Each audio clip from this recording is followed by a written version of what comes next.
Promenade, and lastly, the Children's Museum, the only one of its kind in the entire city. Now, with that, I kind of mentioned very shortly with one of the movies that was filmed here in San Diego. I was talking about Top Gun, and I will talk about that again here in just a few moments. However, there was another movie filmed here. It's a cult classic horror movie, and it was filmed at the headquarters building for and this movie was one of the top worst films in the film history. It is known as Attack of the Killer Tomatoes. Attack of the Killer Tomatoes. It was so bad, they basically decided to make a sequel. I don't know how they got the money to do so, but they did.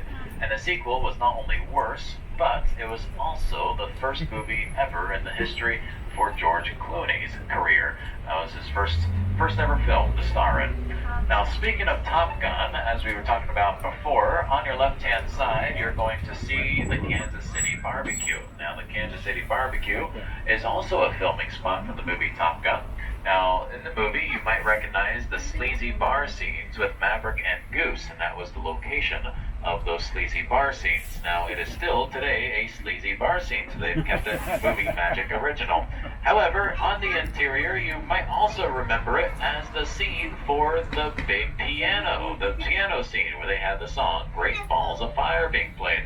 They still have the piano inside to this very day, which is really cool to check out, and of course, some other movie memorabilia is all over the walls because, hey, let's milk the experience, of course.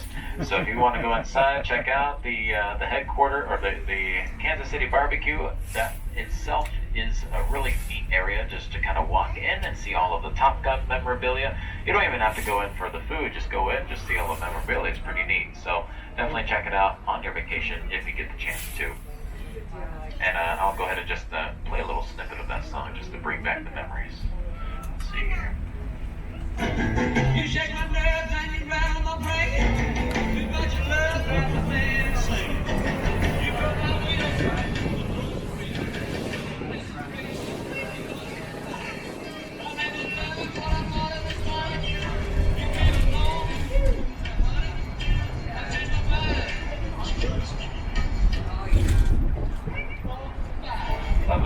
Lovely bit of movie history that has happened here in San Diego. Now we're coming up to our next stop here, the Marriott Marquis Hotel and Convention Center on your left-hand side. And behind all the train tracks is a big building with solar panels. That is the Children's Museum of San Diego, the only one of its kind. And we also have the Martin Luther King Jr. Promenade. Now the MLK Jr. Promenade is kind of on your left-hand side. It's more at maybe my 10 o'clock position, and that's where you'll see some off yellow pillars over there in the pine tree and palm tree area. That is where they have MLK Jr. speeches and sermons on plaques and a couple of busts of him as well. And it's of course dedicated to the 1960s civil rights history. Now again, we're here at our Marriott Marquis stop. So again, we got the Marriott Marquis Hotel, Convention Center, we have the Children's Museum, Martin Luther King Jr. Promenade, and right behind us is a 10-minute walk to Seaport Village if you changed your mind. If you are going to be hopping back on another trolley here, the last trolley of the day that will be coming through is at 3:25. So as we continue the tour, you're going to realize we're slowly but surely running out of time to check out the area. So make sure to keep that in mind. Going once, going twice. So alright. Next stop is going to be downtown San Diego. Horton Plaza is coming up next. Horton Plaza, once again, coming up next. After me, the last trolley of the day will be at 3:30 p.m. So by the time we get down into the Horton area, you'll have approximately a half hour to check out the area. So as we're slowly ending our day today on the schedule, just make sure that you are keeping an eye on those free map brochures. If you don't have one of them, I do have extras on board.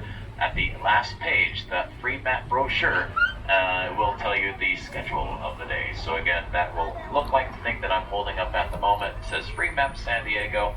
These brochures at the very last page will give you that schedule for the day. So just keep that in mind if you decide to hop off.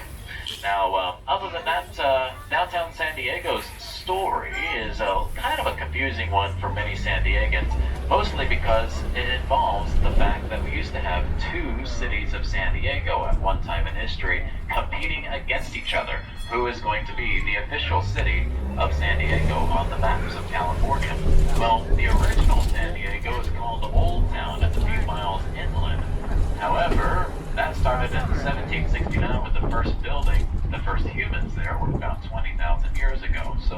pretty much the original. But here comes the new kid on the block to stir it up. In 1867, a man from San Francisco by the name of Alonzo Horton decided to leave the city of San Fran, which was going through an economic boom at the time. He was a used furniture salesman back in those days, making a lot of money as a used furniture salesman. But just like people today in San Francisco and other parts of Southern California and NorCal, well, it gets a little expensive to live in these cities, and he wanted to leave. So he left the city to go adventure new land. Well, he found San Diego. He got off of a ship, went right around here, and he looked around, and all he saw was rolling hills of dirt off in the distance, blooming chaparral, cacti, rabbits, trees, actually no trees, but rabbits, dirt, and that's about it. It was worthless property, completely worthless property. In fact, according to the Old Town San Diegans called this place the Rabbitville on the maps because Rabbitville was home to the jackrabbits where they would go hunting for their meat. So this was hunting grounds. That was all it was, ever will be, basically, to the Old Town San Diegans. Again, worthless property. But to Alonzo Horton, what he saw was untapped land by an active harbor. He literally just got off of a passenger steamer ship from San Francisco, and the only place they dropped him off at was here, not in the Old Town.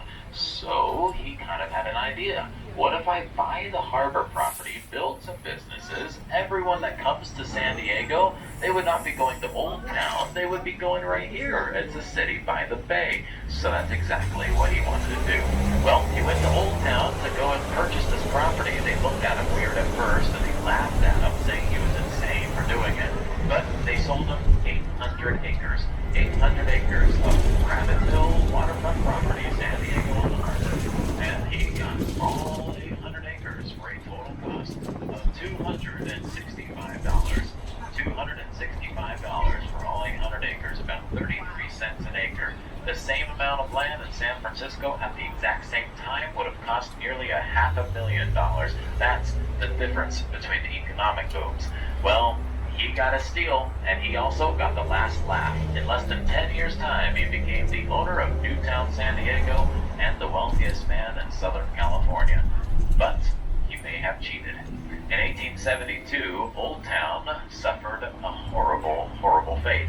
The fate they suffered? Well, there was an arsonry that burned 2/3 of Old Town to the ground, forcing everyone to pack up their bags and move to Newtown, San Diego. So the question has always been, with no evidence really behind it, could Alonzo Horton have schemed the burning of Old Town San Diego, his competitor that he was going against in the Wild West? Could he have paid an arsonist or done it himself to burn down the city of Old Town San Diego? So therefore, downtown could be founded by arsonry. But the only thing that'll be burning nowadays is your wallets. So welcome to the business districts of downtown San Diego. Horton Plaza is home to the Horton Plaza Park. Horton Plaza Park is from 1870. We also have a water fountain here from 1910. And we have 4th Avenue, which is the next street to our right behind all these buildings, which is home to 93 historic buildings from the Wild West. Welcome to Horton Plaza, home to some historic locations of downtown of the arsonist himself, Alonzo Horton. Watch your step if you're going to hop off here. Again, for anyone that wants to hop off, this is Horton Plaza. Horton Plaza. The last trolley of the day, of course, is 3:30 p.m. So keep that in mind, 3:30 p.m.